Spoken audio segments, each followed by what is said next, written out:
Hello viewers, welcome my channel. আশা করি আপনারা সবাই ভালো আছেন এবং আমিও ভালো আছি।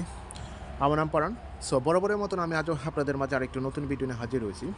তবে আজ আমি আপনাদের মাঝে যে বিষয়টি শেয়ার করবো আসলে খুবই একটি গুরুত্বপূর্ণ বিষয়, এবং যারা রোমানের প্রবাসী হিসাবে বর্তমানে রয়েছেন এবং ভবিষ্যতে যারা এই রোমানিতে আসতে যাচ্ছেন তাদের জন্য অবশ্যই এই তথ্যটা জানা প্রয়োজন। রোমানিতে বিভিন্ন দেশে লোকেরা এখানে প্রবেশ করতেছে বা বিভিন্ন দেশে থার্ড কান্ট্রি ন্যাশনালিটি হিসাবে এখানে এন্টার করছে। কিন্তু তার মধ্যে যে দুটো দেশের কথা আমি আপনাদেরকে বলবো, যে এখন রোমানের সোসাইটি বা রোমানের সম্প্রদায়ের লোকেরা সবচেয়ে এই দুটো দেশকে সবচেয়ে বেশি পছন্দ করে এবং কর্মঠ হিসাবে তারা অনেকটা পরিচয় দিয়েছে, যেটা বাংলাদেশের তুলনায় অনেক। এখানে সাধারণত নেপাল, শ্রীলঙ্কা, বাংলাদেশ, পাকিস্তান, ইন্ডিয়ান, তুর্কি, মলদোভা, কাজাখস্তান, ভিয়েতনাম, চাইনিজ অনেক দেশের লোকের এখানে প্রবেশ করতেছে থার্ড কান্ট্রি ন্যাশনালিটি হিসাবে। ফিলিপাইনেও আছে।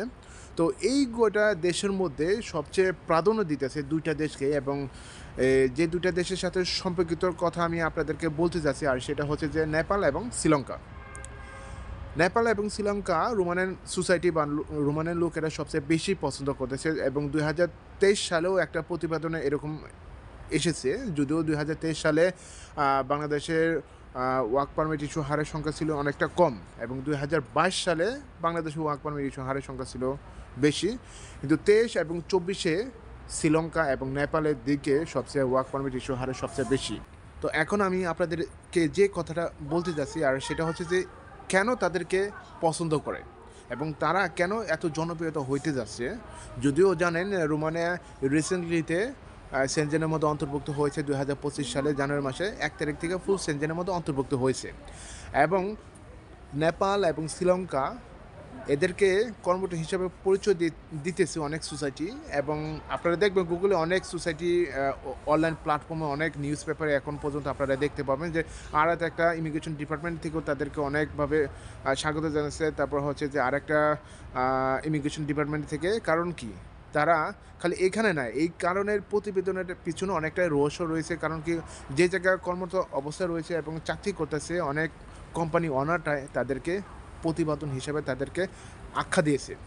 এবং তারা যে সম্প্রদায়ের লোক, অবশ্য আপনারা জানেন আমরা যেহেতু পার্শ্ববর্তী দেশ বাংলাদেশ, এবং আমরা ম্যাক্সিমাম 90% অর্থাৎ 80 to 90% মুসলিম রয়েছে আমাদের দেশে। এবং নেপাল আপনারা জানেন হিন্দুস্থ দেশ বা হিন্দু সবচেয়ে বেশি, এবং শ্রীলঙ্কা হচ্ছে বৌদ্ধ স্থান, অর্থাৎ বৌদ্ধ সবচেয়ে বেশি। তো হিন্দু এবং বৌদ্ধ এই দুইটা ক্যাটাগরি লোকদের সবচেয়ে বেশি পছন্দ করতেছে, এবং তারা খুবই জনপ্রিয় উঠতেছে। এবং এই কারণে জনপ্রিয় হতেছে রেস্টুরেন্ট লেভেলে এই সব কর্মকর্তা বেশি রয়েছে। তাছাড়া হচ্ছে যে ওয়ার হাউসের কথা কন, বা অটোমোবাইলের কথা কন, বা অন্যান্য যে কনস্ট্রাকশনের কথা কন, তারাও এই লেভেলটা ধরে রাখতেছে।